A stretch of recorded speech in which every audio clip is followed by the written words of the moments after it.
Hello, everybody. Hello, It's nice nice to be to see able you. to talk to people. You know, I miss that terribly. I like a good chat.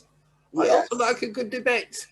Well, I'll tell you what, let's try and make this informal so it feels a bit more like a conversation than... Good for you. Yeah. You're good. my friend. You're my That's friend. what we'll do. In That's a what we'll do. split second. Well, Did you miss the God I did yesterday? Yes. We did that. Indeed. Yeah. Yeah, for me, the only best thing about conferences is the people you meet, and the corridor conversations are brilliant. Yeah, it is working quite well, you know, but you do miss being able to walk to somebody and say, hello, can we talk? Or hello, let's have a, I'd like some I'd like a drink, would you like to have one with me? Or whatever. But it does work, you know. Well, you can kind of do that, except the question is, do you? Which is sort of say, hey, this was fun listening to you. Let's have a phone call. You need to get to know me. You need to get to know me. I'm always lost. People always lose me. I don't find that hard to believe. Yes. Oh, you find that hard to believe? I do. Actually, my mother. I'd lose you in a hurry. I'm half English. My mother's in the Royal Navy. Wow. A nurse during the war. Oh, right. And actually, I'm more or less her daughter in the way that she loves to chat to people, and that is how they were brought up in the Navy. But they also needed to keep some form. But she said, well, if you wanted the salt, you had to wait till somebody noticed that you needed salt. Yeah, it was really funny. 21 people here. Sorry? We've now got 21 people here. Oh, right. Shall we start? Are we allowed? Now we're grown up. How much time do you normally allow people to go from meeting to meeting? Shall we start, or shall we wait another minute? Yes, I think we can start. Okay, let's do that then. So we're going to start with Andrew Corbett-Nolan, and Andrew's going to introduce himself. So over to you, Andrew. Okay, it's very nice to be here. You've just been hearing from Professor Liz Pace, who's kindly agreed to chair this session. I got to know Liz as she was a board member of one of the hospitals in London, and it's really about governance and the role of boards in the UK I'm going to be talking about. This session is sponsored by the Good Governance Institute. The Good Governance Institute as, oh gosh, now where is my presentation gone? There it has. The Good Governance Institute, as you will now see, I hope, is an organisation that's based in London. We've been enthusiastic members of EHMA for a number of years. We mainly work in the UK, although we're a member of a number of overseas networks. And after the 31st of December, even more, I hope, because we'll need our friends around us. We work across the public sector, but predominantly in the National Health Service, which I think is still the largest organisation in Europe, and it's about its organisation I'm going to talk. We're good publishers of stuff on healthcare governance. We have a wide range of organisations we do fee-paying work from. This extends beyond health. You'll see there the English Cricket Board, the Law Society and various others, but most of our work is with health. We're doing a major piece of work into the future of governance in the public sector in the UK. We're great networkers and engagers, and the Financial Times thinks we're absolutely wonderful because the last 4 years they've put us in the top 20 consultancies working in the English NHS. Now, how we're going to structure this session is I'm going to talk very briefly about governance in our National Health Service, and particularly the National Health Service in England, and how it's been used as a tool for health system reform. Usman Khan, who you may well know if you're an old sweat of Emma, because he used to be the director, and he's been a friend for a long time and has held other European posts, will talk about systems in Europe. We'd then like a discussion, a nice informal discussion, because I think that the difference between the UK approach and many other approaches in Europe would be, well, what has the UK gained from this that other countries haven't, and what has the UK missed and other countries have got, and what's the relevance really of the way health systems is governed to the value it adds to the lives of patients and people in the community. Then at the end of it, because we've been working on this special interest group for a little while, we'll have 10 minutes, which I really hope you stay for, where my colleague Laura Batea, who works with me in London, but is actually originally from the other side of Europe. We're the top left. She comes from the bottom right in Romania, in the lovely town of Timișoara, or city of Timișoara. And she'll be talking about some work that we've done with previous conferences about scoping out work of a special interest group. And that will be a nice way to stop. So without any more ado, the English National Health Service was one of the things that was part of a settlement in 1948 to create a home fit for heroes. And it came together with a number of principles, and one was that regardless of the ability to pay, the health service would be provided free at the point of need.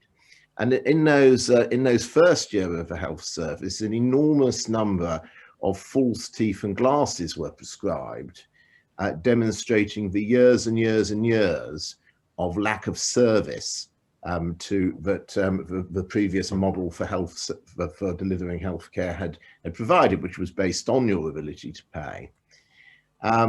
It's jogged along as a sort of central command and control until the early 1970s, when issues around inequity in terms of the cash available to different parts of the country, which and different patterns of hospitals started to emerge, and there were various attempts to allocate through a series of regional health authorities to hospitals that weren't governed in a way you would recognize today. They had administrators.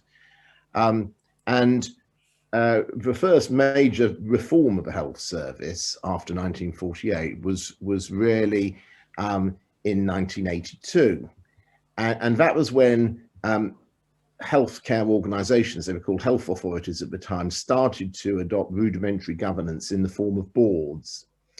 And these boards were made up of both people who were executive, they had an executive function, so they were the chief nurse or the medical superintendent or whatever, and also some non-executive presence or independent director, more like in some parts of Europe you might almost call trustees. So individuals who were there for their independence and didn't hold a managerial portfolio within the organization.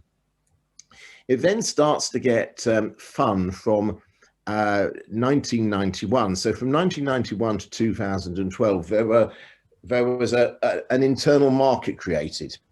So the belief was, starting with John Major, the Prime Minister, very enthusiastically embraced by Tony Blair, and then topped off by David Cameron, that if you could create a market in healthcare and you allowed those planning health services, or from 2012, referring patients from general practice into secondary care or mental health services, if they could have their hands on the purse strings and through a series of contracts with NHS bodies, independent organizations, and even the private sector arrange care, the quality would go up and the use of resources would improve. Competition would bring these two things. And as part of that, NHS trusts were encouraged to adopt a city model, a City of London model, which I'll explain in more detail. It's interesting to note that since the general election of 2015, this model has gradually and more rapidly been dropped. We now have something called the long-term plan, which understands that we have to look after the health of the population rather than look to just the institutions operating within it. And a sort of systems approach is being very rapidly promoted.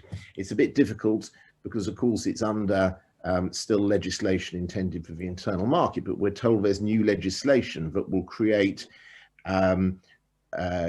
real organizations with boards that are responsible for systems. I just want to very quickly describe the governance approach in England. It's different in Scotland and Wales that have maintained a more collaborative and systems-based approach. But the governance model was borrowed from the City of London. So it was directly borrowed from commerce. You know, the belief, as I said, being that competition and creating this faux market would drive reform. So providers were first created as NHS trusts, they were called. That's a kind of corporation. Trust, I suppose, is a nicer word than limited company or corporation.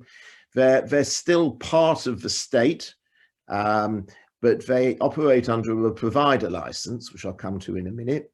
They have to have a unitary board. That's a particular model of governance, which is a mixture of executive and non-executives. The non-executives are Secretary of State appointments, they're public appointments. In some trusts, which at a point in time passed a competency test that are called foundation trusts, they're actually selected by the governors, and the governors are selected by membership. So most of the NHS organisations that provide care are now foundation trusts.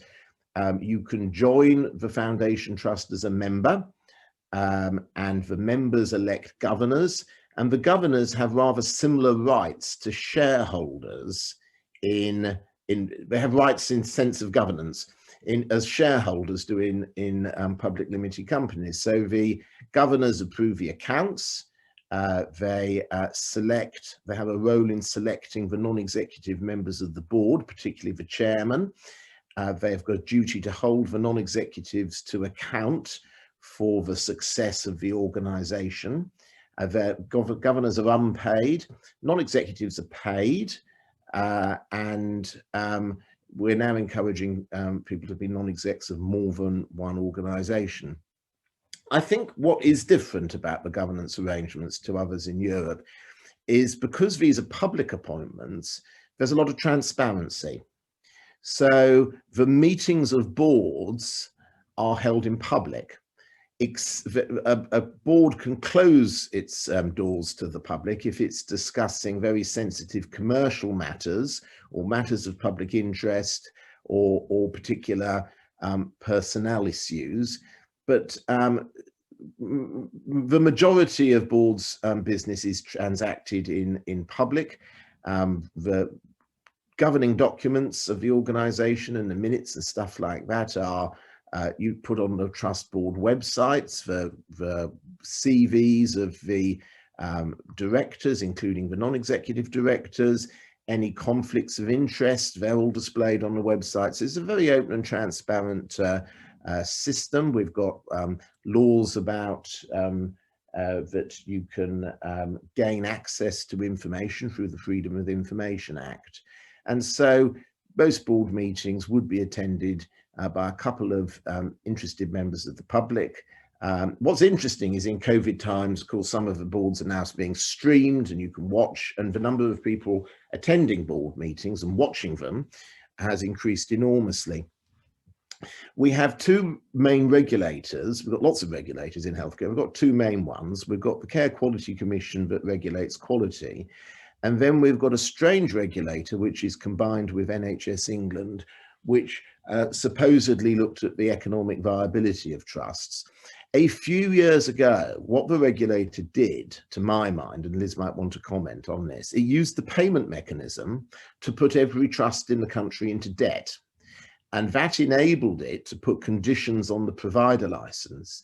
And so the regulator, NHS Improvement, rather Orwellianly named, I think, now really does control boards of NHS trusts in a way. They remove chairs, they remove chief executives, they put them under sort of conditions. Many of the freedoms have been lost, and so if a hospital wants to spend more than £50,000 on something, it has to get the regulator to approve it. Recently, in COVID times, and this hasn't worked its way through to GGI yet, but trusts are told, as long as they're received the goods, they must pay bills in 8 days to help keep local businesses going. So the regulator is very, very intrusive at the moment. And boards have other duties placed on them. So they've got the usual corporate governance ones. They've got a duty of partnership, so they can't act in a way that jeopardizes the opportunities of other public sector organizations. And they've got a duty of quality, which of course is, we could talk about for hours, which is enacted through clinical governance. I'll come to an end. Now, what's happening as we develop into care systems, I think, is the governance is being segmented. And so governance is planned, I think, from the legislation that will be up and coming, to be segmented into 3 places. So governance will be pooled across a whole system with a population of 1 million to 2 million. I think this is to balance the financial risk organisations hold across a wider population base. Governance increasingly will also take place at place. What do I mean by place? I mean, that's a local authority area usually. So I live in East Sussex. This nice house is in East Sussex. There's about 600,000 people live in East Sussex. We've got 3 hospitals, more than we really should have, and there's a local authority. And so place is a place where the activities of local authorities, the NHS, general practice can join together, even the third sector. And then organisations in the health service, NHS trusts will remain. They're increasingly be encouraged to merge into super trusts or chains. Again, I would personally be very critical of much of that. But that's probably where we're going. So I think that's what enough of what I said. I think that's the important thing to get your head around. So we've deliberately engineered this approach to governance as part of how we want to deliver sustainable care. I can see some benefits of transparency. I can see some problems. If you look generally at the UK's healthcare stats, you could say, well, we're doing a bit worse here, a bit better there, until COVID came along, where I think you have to draw a very, very, very strong distinction between how the British population have fared during COVID, which is awfully, and other countries in Europe, which have managed much better to muster resources. My own personal view is that that's not local NHS problems. I think the local NHS has done magnificently. I think this is through what we call in England catastrophic cock-ups more at the centre. And it would have been better to distribute the response to the epidemic, the pandemic, much further down to local areas. We can talk about that. So that's for jolly old UK and the governance thereof. Back to you, Liz. Thank you, Andrew. Thank you, Andrew. Do you want to take a few comments and questions now before we go on to Usman? Yeah, I'm happy to do it. I think people might like to do that. So can I have I can't see you all, but presumably if your hands go up, I see something. The Axel's put one. It may be useful to mention, but this is only England, Wales, Scotland, Northern Ireland have different. Yeah. That's absolutely right. So the pain of the internal market was not inflicted on the Scots, the Welsh, or the Northern Irish. They do have health boards. There is some differentiation. So in Scotland, you have a member of staff on the board. You have in Wales and Scotland, you have representatives of local communities as well. Elected officials are on the board. I'm not sure it leads to such good governance because they tend to see themselves there as reps rather than as directors. Yeah. So there's one thing I'd like to just chip in with, which is the definition by the Audit Commission, which I think is quite interesting in terms of what healthcare governance is supposed to be about. And the definition that they came up with was, it's the system by which health bodies lead, direct, and control their functions, which is fair enough, in order to, and this is what gets interesting, in order to achieve organizational objectives, and by which they relate to their partners and the wider community. And I think it's that last bit that, for me, remains problematic, because sitting on a board, what I see as we move from our individual foundation trust with a lot of autonomy towards something which is much more 3 or 4 hospitals working together in a group, and with a clear direction of travel towards a whole regional approach once again, what I see being diminished step by step is the input of the governors who speak for the members, who speak for the local community.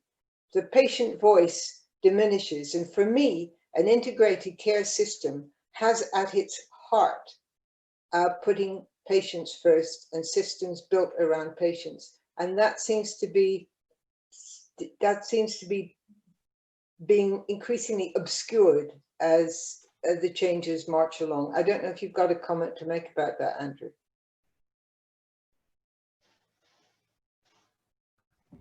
Yes, I have, and I've also got one about Manuel's comment. The governor model is certainly, I think, being muted. Many boards found the governors difficult, and they would say that governors tended to be drawn from a substrata of society. Certainly in mental health trusts, that's extremely unfair.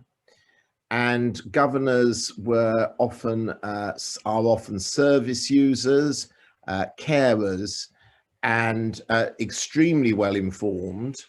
And then you get different kinds of trusts. So, you know, if you think of something like a cancer hospital, or specialist cancer hospital, or a children's hospital, you had some extremely well informed governors. I think it's more of a challenge when you've got a general hospital, and some trusts, you know, if you have put something in like governors, you love them or lose them. So if your mindset is these people are a nuisance, then they'll be a nuisance. If your mindset is, well, this is an asset, this is some way we can actually get directly to communities and users and staff, you have staff as governors as well, then you actually get something out of it. Manuel's question is, do trusts compete for resources, namely staff hiring conditions, or does NHS improve and establish guidelines on salaries?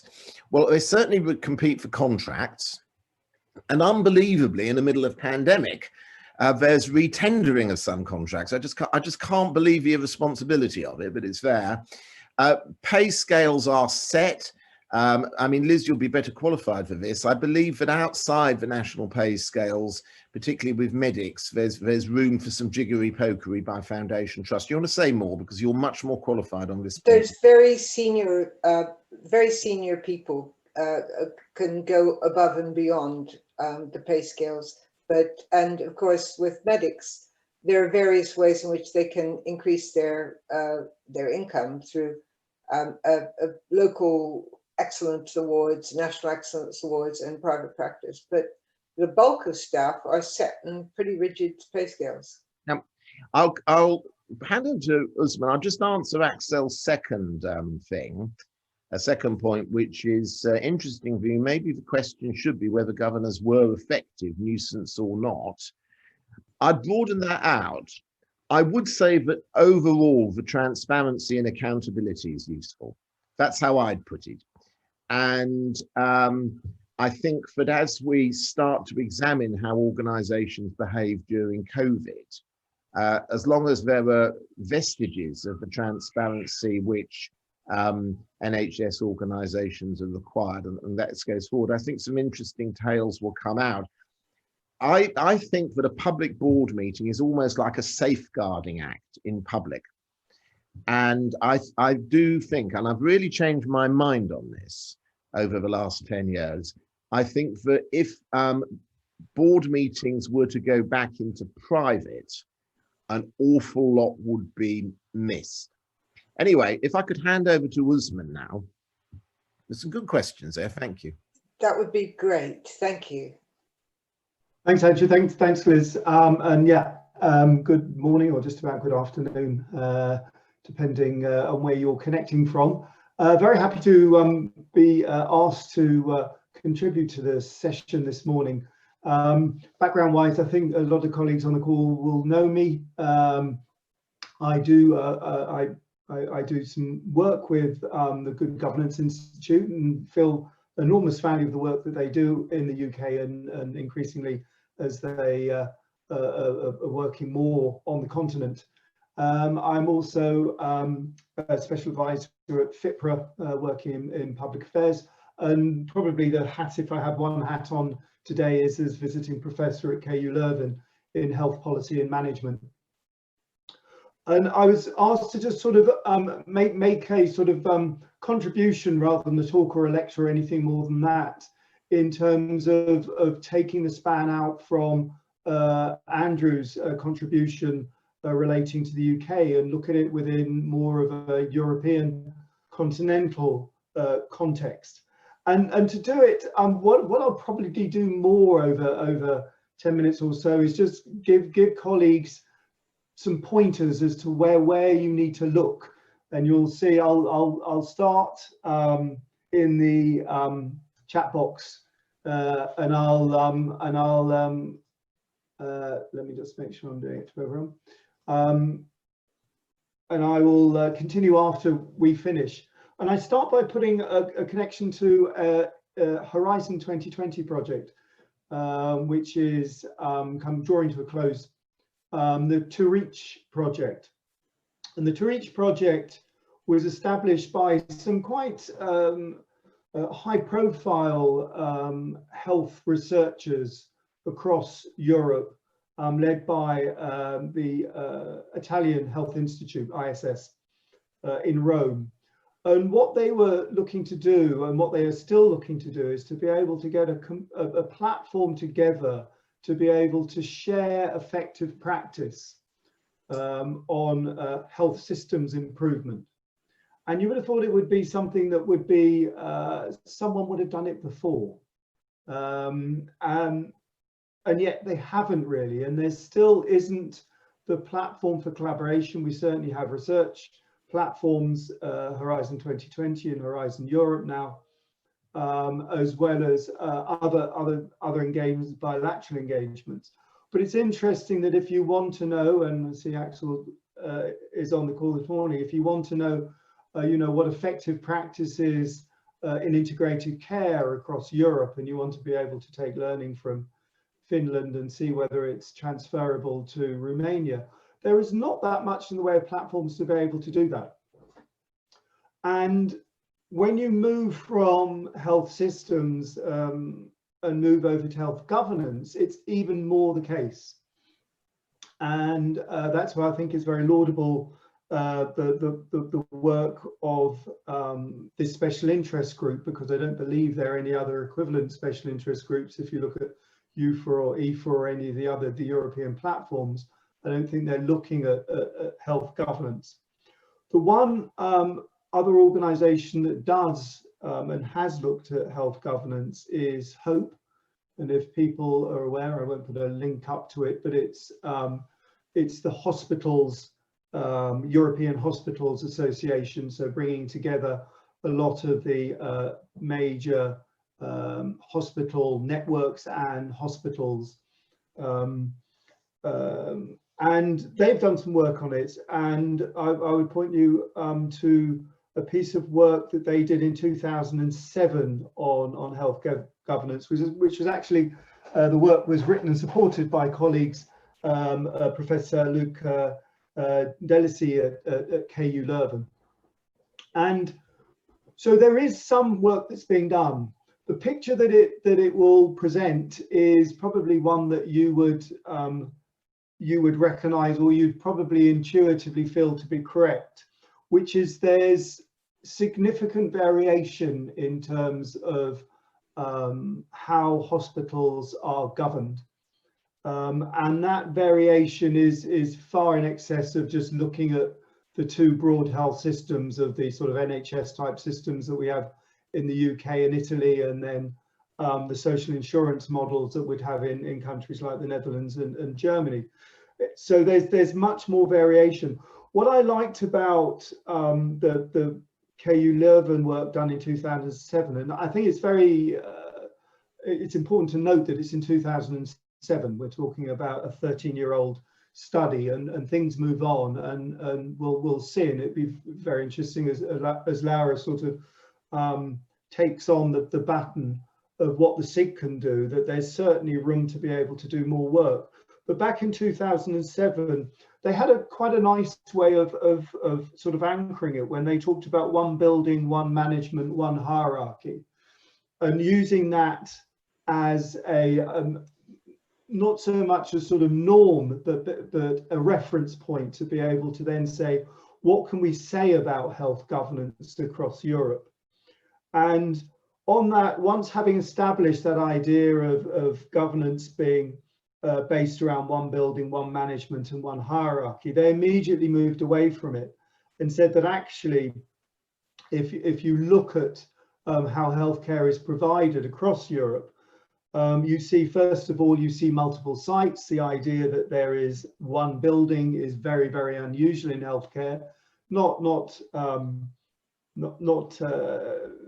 not that there's not examples of it, but that is the exception rather than being the rule. So the idea of multiple sites, but also the idea of multiple groups, and we see this. I think the Netherlands and Germany are probably two particularly good examples where you're seeing a lot of hospitals are actually working. Again, you'd see the model in America. They are privately run and managed hospitals, but they're also run on a group basis. So when you're looking for governance, when you're trying to track governance and accountability, you need to be able to trace and track it up through that wider group network. You also, they did a study back, colleagues at KU Leuven in 2007, they did a study to be able to get a little bit of a picture, just some sort of metrics on governance. And one is, and Andrew's already talked about this in terms of openness. And they looked at the openness, and they were taking a metric of financial statements to be able to say, well, if you want to know how your local hospital, and remember, of course, the elephant in the room, and I didn't even start with, is that we're talking about publicly funded healthcare here. I'm not talking about the private healthcare market, which is, ranges from 10% upwards or downwards across Europe. I'm talking about publicly funded healthcare. So in a way, you'd think publicly funded, therefore publicly accountable. But if you're looking for financial statements as one example, there's, there was a very what you might again intuitively expect, that there was a higher level of openness in the north of Europe, so UK and Denmark, for instance, and lower levels when you look in some southern European countries. But interesting a little bit, again, I'd be interested to note this is 13 years old, but if you're looking for financial statements, when they looked at the example of France, only 1 in 4 hospitals were financial statements publicly available. So again, that gives you a sense of always you're getting this sense of variation. Another thing that they looked at is that they found, governance was there in hospitals. If it wasn't there in terms of one building, one management, one hierarchy, you could still find the boards there having both wider governance functions or more sort of instrumental day-to-day management functions. Interestingly, again, in terms of board size, those quite often link to whether there's some level of political oversight. So if you look at countries like Belgium, board sizes, median board size of 12, and it ranges up to 2 or 3 times that size, as well as lower. Whereas countries like the Netherlands, where they have that sort of tighter, more sort of commercial, quite often commercial focus, medium-sized boards. This is back in 2007 of 7. So the common thing is, yes, you'll find a board, but what you'll find in terms of the number of people on the board, and the makeup of the boards varying quite significantly, and not always as you think. As I say, if you look at 2 countries next to each other, in the Netherlands and Belgium, and yet seeing very, very different structures there. Another metric that they looked at was to be able to say, well, who are joining boards, who's actually on boards, and they use this split between insiders and outsiders. Is it people outside of the immediate hospital and outside of the immediate clinical framing, or is it inside? And again, that southern northern European split came out. So Greece and Portugal, much more insiders, whereas the Netherlands and Switzerland were given it as examples of where you get much more outside stakeholders from outside of the immediate hospital, but also outside of the healthcare system, in the way that you do in the UK. Another one, and I would, as I say, what I'm trying to do is really just to sort of mark these out, is another thing that they looked at was checks and balances. And I think that this was interesting, and this could be something that could be looked at more in more depth, because it really was a sort of cursory survey. But it found out that where organizations and boards had greater levels of autonomy, they were also had greater levels of internal systems control. So something that Andrew and I and Laura were talking about, risk as one area, one domain of health management responsibilities. So that could be that you'd expect to see much more in the way of internal risk management systems and processes, where the hospitals, where the organizations had more autonomy, and equally less so. So that I thought was that was quite an interesting take. So that was one part of it, and then the other part, if I can, let's see if I can miraculously track through to be able to give you another. I'm just conscious of time, Usman. Yes, I will do that. I will put this in, and then it will allow people to look for themselves. Yeah, so this lots was of people wanting to come in. This is basically another piece of work that was done in 2011. It's again just to map up the European Observatory on Health Systems and Policies. You'll all know it well, and if you don't, you very much should. And they did a larger volume, and it's quite a substantial volume, and if people are interested, called Governing Public Hospitals, Reform Strategies and the Movement Towards Institutional Autonomy. And that goes into more case study examples that I wouldn't have time to be able to dwell on. But what I just wanted to pick up on, Liz, and then I'll probably finish there. One part that they looked at that I felt was interesting is basically 4 aspects or dimensions where they said in terms of looking from a governance perspective. The first was the institutional dimension, to be able to sort of ask the questions: who are you, what are your credentials, to what are you entitled, are you recognized as different or special. Then the second, on financial dimensions, what freedoms do you have? And that was one of the questions that was posted up just now. What freedoms do you have to manage your own resources? Where do you get your money from? How do you cope with capital revenue needs? Third dimension is the accountability dimension. On behalf of whom are you acting, and to whom do you report?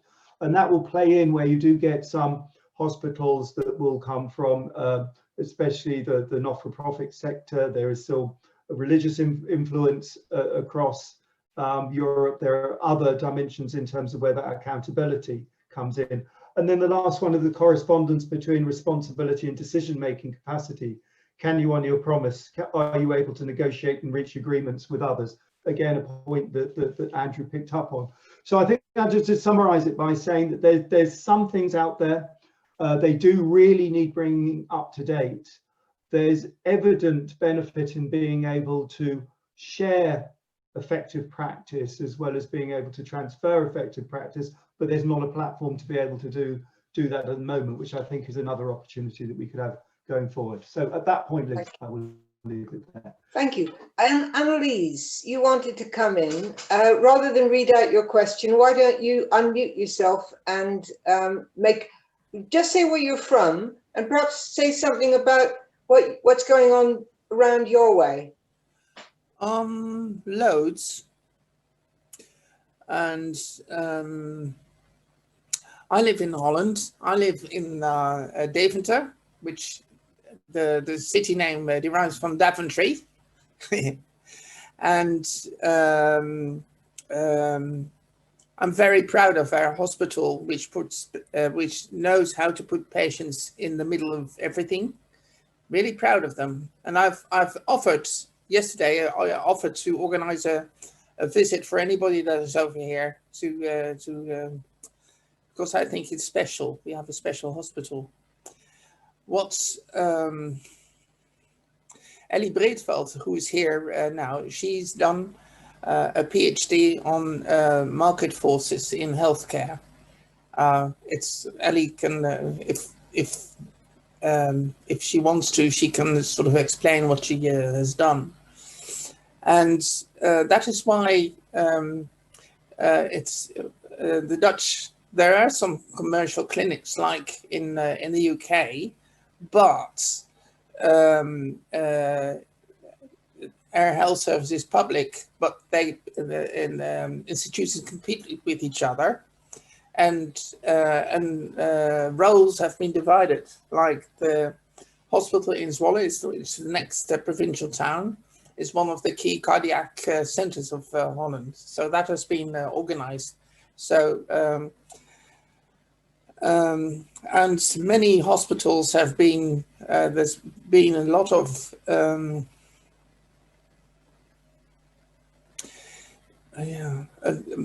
are not as many hospital organizations, I must be precise, as a couple of years ago. I think Usman, I think you said that something about that yesterday, didn't you? But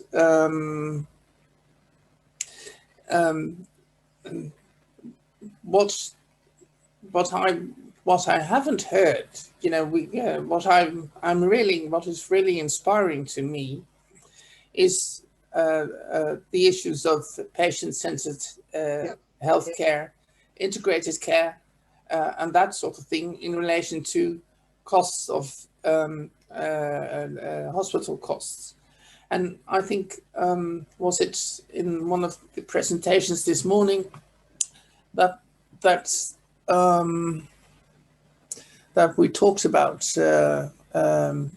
how to organize that, which I thought, but I think, in my view, that is relatively new. The feeling is creeping up that we are a bit old-fashioned in terms of what we want to achieve. You know, in the terms that, like,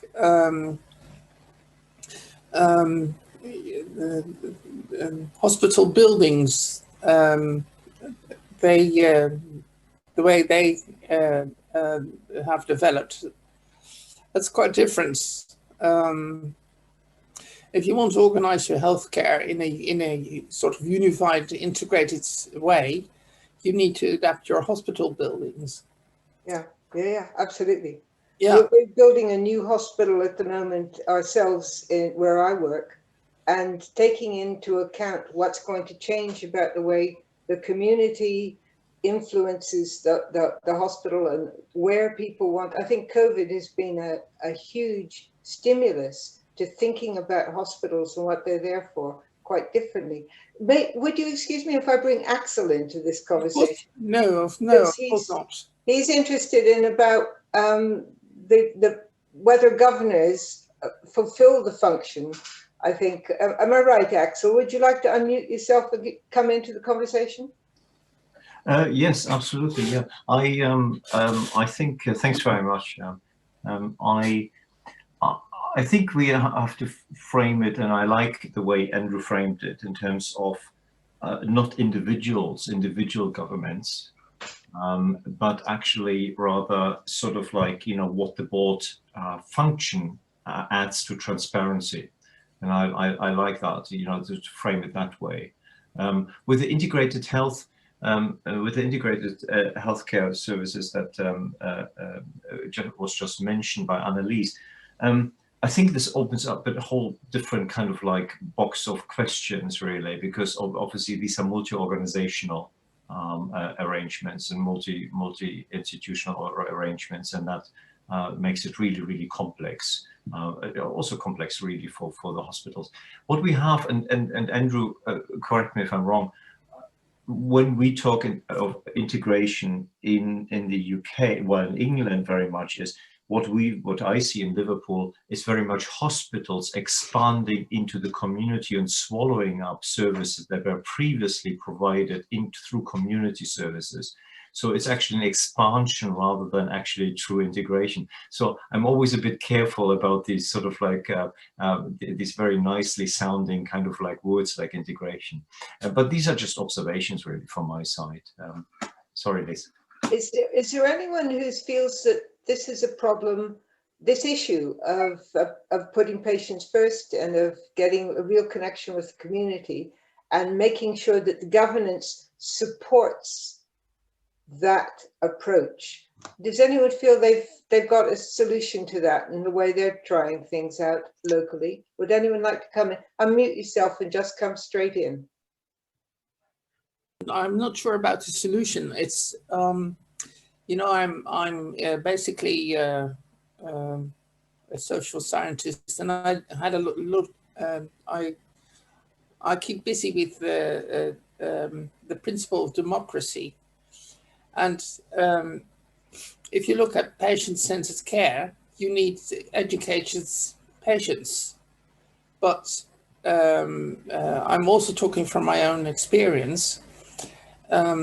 I know that doctors and nurses like good sparring partners as patients, but patients need to be educated to fill that role. Yeah. Yeah. So what steps are you taking to educate the patients to fulfill that role? Have you got a I haven't seen that. That is what worries me. Yeah. Yeah, it's a coincidence that there's Elly. I'm glad to see you. It's a coincidence that people are able to do that in a functional and proper way. So that's why this morning was very interesting. There were some ways of dealing with that presented. Okay, so would anyone else like to come in with what they're doing locally and what problems they seem to be able to solve based on what Andrew and Usman were saying? Just unmute yourself and come straight in. Okay, can I come in then? Yes. Okay, and my name is John Asakufu. Yes, and I work for NHS Improvement, and so far NHS Improvement, NHS England, but specifically I'm one of the people responsible for some of the payment designs and the payment systems that we have.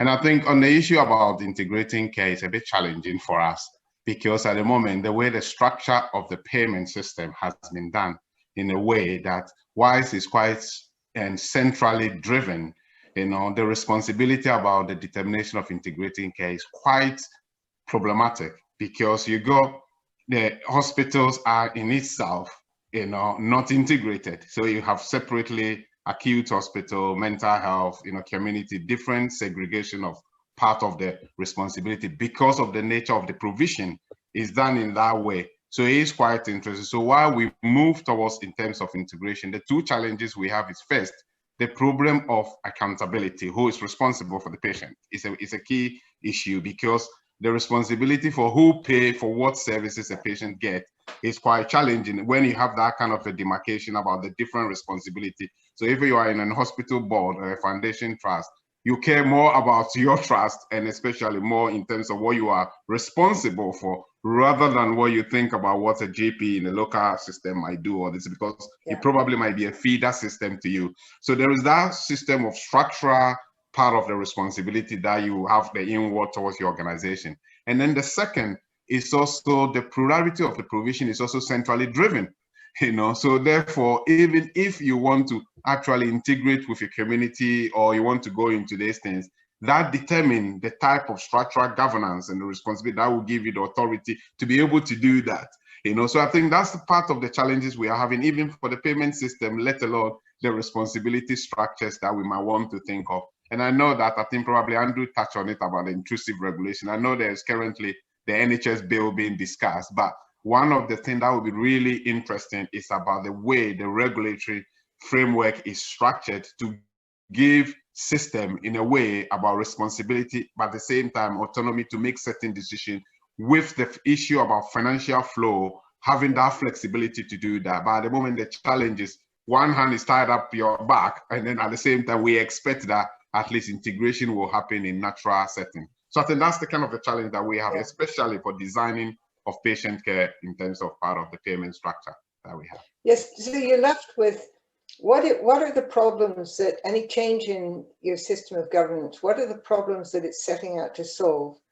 And is it doing so effectively? And too often when we see restructuring, it's not clear to me what the problem was that people were setting out to solve and whether it achieved that. And the fact that everybody seems to have a different system does raise one's questions about whether anyone has found a system which achieves what it needs to do to serve the population that is in need of healthcare, and as opposed to run more efficient organizations, which is where it seems to sit too often. Andrew, do you want to come back in? Because it's about time we brought Laura in, but I'd like a few words from you about what you've heard in the debate so far. It's been really interesting where the conversation has gone, and I hope that colleagues who have spoken, and I know Elly had her hand up too and didn't get heard, I hope that we can I hope that we can involve you in the special interest group that Laura will talk about, because there's not enough time here to deal with everything. I just on one very minor point, responding to Jonas, who I do hope comes along to our series of webinars at GGI on design principles for ICSs. One thing I have observed is during a pandemic, and we've done a lot of board development work, in a way, the sort of dilemma, well, as a director, do I look after my foundation trust or my population, has largely gone. Certainly amongst the non-executive community, they're very focused. They really are. It's been like a switch turning. They're very focused on what they perceive their moral obligations are to the local population rather than to the institution. That was not the case a year ago. We were involved in a lot of board development discussions about, well, is systems working stuff? I'm giving up my sovereignty. That's really significantly gone. And one really good example of a hospital that has started taking over services in the community, but what they've done is they've turned the dial on where the resources are, is Wolverhampton. And they've actually taken, I think it's something like £8 million out of hospital services and reinvested it in primary care that they run. And what they're seeing is 15% fewer patients being referred into the hospital from those general practices, and they run about half the general practice now in Wolverhampton. It's a really, and they're great employers. They've got no GP vacancies. It's a really interesting case study. But anyway, that's a quick remark. But please do stay involved in the SIG. Should we just see what Elly needs to say, or should we move to Laura? Elly, do you want to come in? I don't like the idea please. you wanted to. I was please. waiting politely. You must.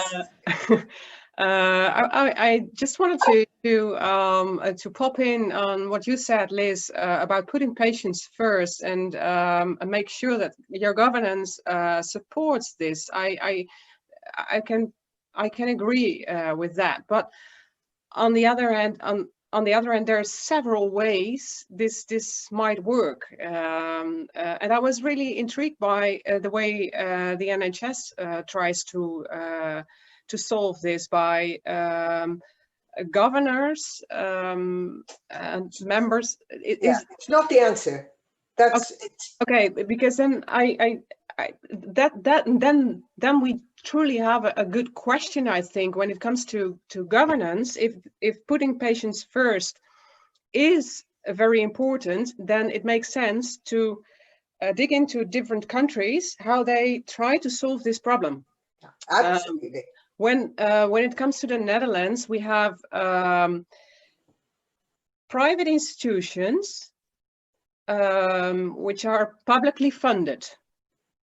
So context matters. We have an executive board and a supervisory board with independent members, board members from outside, and they are independent, but also have a client focus. They are not necessarily clients, but they have a client focus, and there's at least one person that has the connection from the board as a board member to the client council within the organization. So there are sort of connections with the patient council within the organization. So that's one thing, and another thing is that all board members, well, we had this movement from supervisory board at a distance, independent, and then lately the last years there was a movement back to a little bit more towards the organization and using sources, information sources from inside. So this is the new trend actually in the Netherlands, that all board members can get their information also from inside the organization. So there are several ways to deal with the patients. There are, and some of them need to be written in. I'm going to move us on because I'm conscious of the fact it's gone 12. And Laura, would you like to come in? I'm sorry you're a bit late coming in, but it was interesting and important to hear from the members of the group. So Laura. Of course, thank you very much, Liz. And I found the conversation to be very interesting, and your comments, Elly, as well, just before. So hi everyone, I'm Laura Watty, I'm Director of Corporate Affairs at GGI. And I will just share the screen as well for my slides if you, just give me one moment.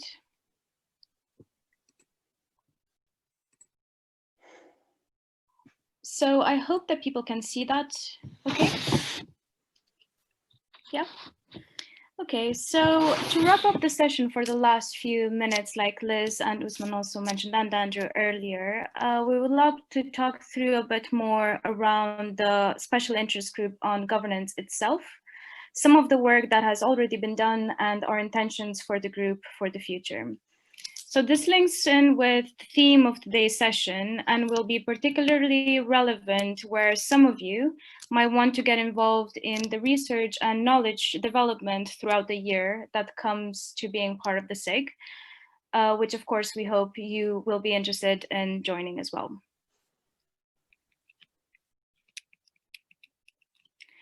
So the Special Interest Group on Governance is a membership group with the aim of establishing a common understanding of governance across different country contexts. This would be done in order to explore commonalities and contrasts across different countries, especially where learning and sharing experiences can help tackle some of the common barriers, issues, and challenges that are faced within different country systems. We would like to establish a forum, and this could potentially be done through a LinkedIn group for members where individuals can continue conversations throughout the year. And this forum would also serve as a pool for expert advice and input, where members might seek some advice on a case-by-case basis. There will also be an opportunity to develop one report or publication per year, which we hope would contribute to the European body of knowledge around governance practice and, most importantly, best practice. We would also like to hold 1 or 2 other meetings apart from the EHMA conference, either virtual or in person as possible, to develop this publication and again, continue to share experiences and input to date. The Special Interest Group on Governance was launched at the EHMA conference last year. And in that meeting, plus some of the ensuing conversations, we have established a few of the parameters for the group, including what the focus of the group should be initially. So this is how we came up with the idea of a need for a common understanding and meaning of governance in different European countries, and conceptualizing this in a shared way. How do we propose to do this? Well, by using today's discussion with a publication to follow, with, like I mentioned, member input into this throughout the year. As background, we had asked the members in the past what governance means to them.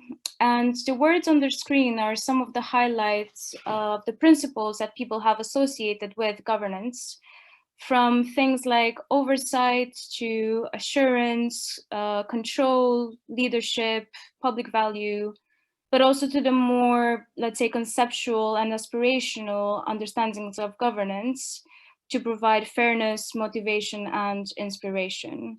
So it's quite a varied grouping. We had also asked what matters to members. So we've taken the EHMA conference main themes and tested this in order of importance, with systems and organizational governance coming on top, meaning that there's certainly an appetite and use for the type of research and work that we're proposing.